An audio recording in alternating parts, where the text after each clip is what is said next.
যখন দেখবেন নিজের জন্মদিন সেলিব্রেট করার থেকে নিজের পরিবারের মানুষগুলোর জন্মদিন সেলিব্রেট করতেই আপনার বেশি ভালো লাগছে, তখন বুঝবেন you are the happiest in the world. বাচ্চাগুলোকে স্কুল থেকে পিক আপ করে নিয়ে সোজা চলে এসেছি কেকের দোকানে।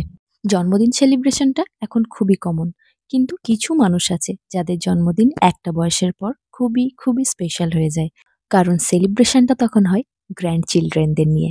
আজ মায়ের জন্মদিন, আর রিকো রোহান দিদির জন্মদিনের জন্য খুব এক্সাইটেড। কেকটা কখন কাটা হবে, ক্যান্ডেলটা কে ব্লো করবে, সারা বাড়ির লাইটটা অফ থাকবে, শুধু ক্যান্ডেল জ্বলবে, এই সব চলতে চলতেই আমাদের কেক কাটিং হয়ে গেল।